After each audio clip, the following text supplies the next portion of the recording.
Alhamdulillahirrahmanirrahim.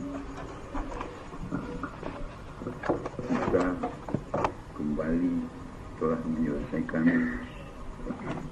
suatu amaliyah yang maha mulia, yang maha inti, yaitu melaksanakan zikrullah dengan rukun dan syaratnya. Segala sesuatu dalam alam semesta ini yang diteruskan sampai ke alam yang lebih tinggi, yang akan berlaku terus sampai ke alam mana saja pun, ialah berhasilnya segala sesuatu harus sesuai dengan rukun dan syaratnya. Rukun dan syaratnya, kalau kita ceritakan secara dipermodern, yaitu rukun dan syaratnya adalah secara pesantren sesuai dengan hukum-hukum yang berlaku, sesuai dengan peraturan-peraturan Tuhan sendiri, sesuai dengan kehendak Tuhan yang telah ditetapkan. Yang banyak sekali kita lihat penuh bumi dan langit ini dengan peraturan-peraturan, hukum-hukumnya, iradat-iradatnya, kehendaknya. Dan ini dapat dijelajahi dengan akal manusia yang berakal. Maka oleh sebab itu Al-Islam mulia raya berdasarkan uraian daripada akal dan faham daripada akal. Sehingga Rasul bersabda, tanpa akal tidak ada agama. Walaupun akal itu sendiri bukan menyampaikan kepada Tuhan. Akal itu sendiri menguraikan ilmiah daripada Al-Islam. Maka itu Bukhari mengatakan, Rasul mengatakan, disampaikan oleh Bukhari, Al-Islamu ilmiun wa a'maliyun. Islam itu ilmiah. Ilmiah dasarnya akal yang tinggi. Dan ilmiah itu daripada Islam itu, Al-Islamu ya'lu wa la yu'alai. Tidak ada batasnya, tidak ada yang melebihinya, tidak ada tolak bandingannya. Inilah firman yang disampaikan oleh hadis. Inilah hukum, inilah web, inilah peraturan yang tak dapat dirubah, inilah sunnatullah, inilah yang harus dipenuhi. Apalagi dalam mengamalkan kalimatullahil jalulja, apalagi dalam mengamalkan zikrullah, apalagi dalam mengamalkan tiap-tiap ayat Al-Quran, harus mempunyai hukumnya, peraturannya, kehendak Tuhannya, wetnya. Dalam alam semesta ini semua adalah wet. Maka itu kata Tuhan, wa ka'ayyin min ayatin fis samawati wal ard. Aku tuliskan ayat-ayat aku, petunjuk-petunjuk aku yang beserta dengan kekuasaan-kekuasaanku, firman-firmanku dalam bumi dan langit. Bukan main ya. Rupanya dalam Al-Quran pun disebutnya, di bumi dan langit ditulisnya. Aku tuliskan ayat-ayat aku di bumi dan di langit, di segala ufuk dan dalam diri engkau. Sekarang kita pasang ilmiah yang setinggi-tingginya, yang sehalus-halusnya dalam alam semesta. Wa ka'ayyin min ayati wa afaqi. Nah, itu yang disebut sama dengan dasar-dasar ilmu teknologi. Betapa dahsyat ilmu teknologi itu dalam alam fisika. Ternyata dapat mengeluarkan power dan energi yang maha hebat, sehingga manusia berakal itu mampu mengkiamatkan dunia dan mengagumkan apa Siapa yang mengagumkan? Akal, ilmiah yang tersimpan, tersembunyi dalam alam semesta. Itulah landasan daripada uraian akal itu. Aku tuliskan ayat-ayat aku di seluruh ufuk. Kemana kau memandang? Semua ufuk. Apa itu ufuk? Habis batas pada memandang. Penuh bumi dan langit. Itu ayat Tuhan yang tidak dapat dibaca oleh manusia. Wah, bukan main ruginya manusia itu. Ini yang membuka jalan ke sana adalah dua, ilmiah dan taufik dan hidayah. Dan al-Islam ilmiah wa amaliyun. Terus ilmu itu harus diamalkan, direalisasi, bukan hanya diilmiahkan saja. Maha akbar al-Islam mulia raya, maha tinggi, maha dalam. Kenyataan kita lihat. Umat Islam dilanda seluruhnya. Huru hara dunia dia ikut huru hara. Karam dunia dia ikut karam. Kacau dunia dia ikut kacau. Globalisasi dunia dia ikut globalisasi. Dalam tiap-tiap sesuatu kita harus pandai melihat maha hukumnya. Kita tidak terumbang-ambing.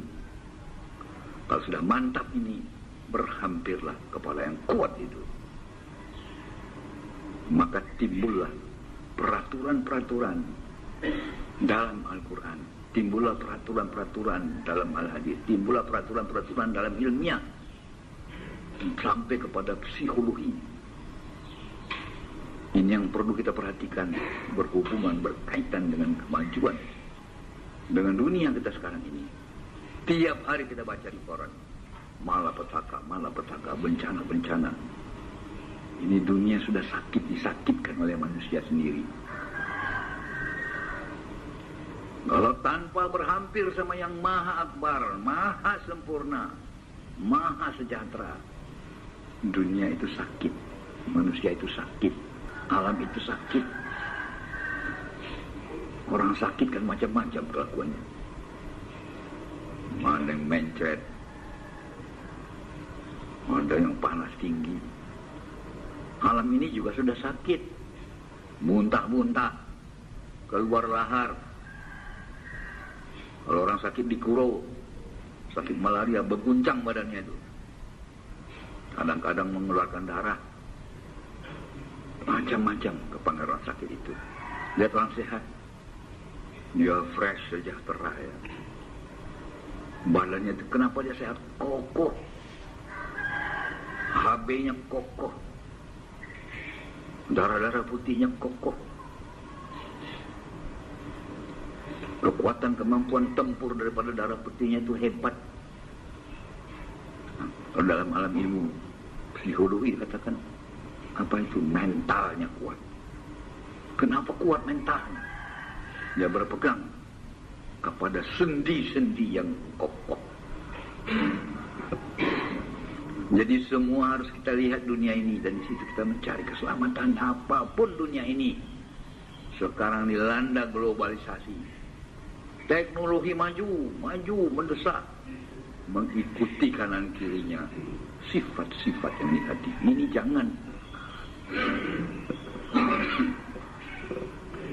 jangan dibawa, jangan dibuka lebar dalam pintu rumah kita. Ambil yang baik. Konsekuensinya ikut-ikutannya jangan. Maka oleh sebab itu dalam Islam dikatakan jangan hampirkan mana yang dilarang. Jangan bermain-main di padang larangan, jauhi. Jangan berhampir kepada yang tidak baik pada sisi Tuhan, jauhi. Itu saja rahasia. Jadi dunia ini nampaknya kehilangan kemudi. Apa yang masuk dalam globalisasi telan saja. Yang menelan itu siapa? Rakyat bangsa. Siapa itu bangsa? Banyak yang tidak matang, banyak yang mentah, banyak yang kacau. Telannya semua, tambah hebat. Lihat dunia ini kita. Lihat manusia masyarakat, lihat pemuda sekarang, lihat anak-anak sekarang. Itu karena kita yang salah, orang tua-tua ini. Kenapa dihampirkan mereka kepada globalisasi yang tidak pantas dilihatnya, yang tak pantas dimakannya? Makanan pun sudah rusak seluruhnya. Semuanya melanggar. Maka itu kita harus kokoh dalam yang pertama dalam iman, yang pertama dalam Islam, yang pertama dalam ilmiahnya.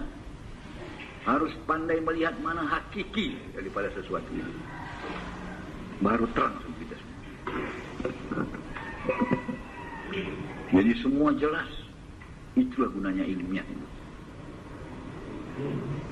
Dan kalau dengan ini kita jelajahi seluruh metodologi tarikat itu, semua ilmiahnya tinggi sekali.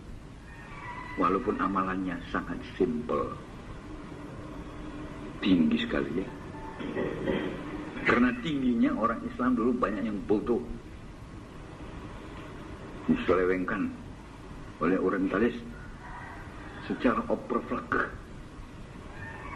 Diselewengkannya secara yang kelihatan saja, tidak didalami. Sehingga berpikir itu kenapa mesti pakai guru. Guru itu kan manusia, ke situ begini. Kamu kan manusia juga, kenapa kau pakai manusia? Kamu langsung ke Tuhan, lihat. Segala agama macam-macam, pakai patung, pakai ini, pakai dewa, pakai segala pakai. Kristen pun pakai Yesus Kristus. Kita langsung. Tapi ada firman Tuhan yang dia lupa. Langsung memang itu langsung, tapi apa rukun dan syaratnya, apa hukumnya? Kalau gelombangnya sudah dapat, silakan langsung. Coba, mana yang tanpa gelombang? Tanpa gelombang di dunia ini sampai kepada alam yang setinggi-tingginya harus pakai gelombang. Dan ini hukum langsung terus dipakai dalam alam metafisik, alam yang di atas alam fisik. Ya berarti akhirat. Ya kubur. Ya akhirat. Siapa yang bola gelombang? Siapa yang diberi gelombang? Itulah gunanya para rasul. Dan dia katanya semuanya hidup. Orang Alhamdulillah saja hidup. Cuma tidak nampak di dunia. Bajunya dunia sudah ditanggalkannya. Karena dunia tunduk kepada lapuk. Ada had, ada waktunya. Tapi yang diutus itu arwahnya hidup. Kenapa? Beserta dengan yang maha hidup. Salah satu sifat Tuhan.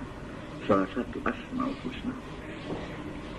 Ini ilmiahnya dalam, maka itu al-Islam ilmiah. Majin tanpa ilmiah, tanpa akal, tidak ada agama. Apa saja pun tidak sampai ibadatmu kepada Allah tanpa selawat atas Rasul. Disebut, kenapa selawat? Disebut nama Rasul di situ. Allahumma shalli ala sayyidina Muhammad. Nama Rasul beserta dengan nama Allah. Disebut nama Rasul, telah menyebut nama Allah. Sebut nama kekasihku, aku telah hadir pada sisimu, kata Hadis Qudsi. Ini dia. Itu hukum. Karena harus nampak itu utusan Allah. Satelit Allah Subhanahu wa taala di atas bumi.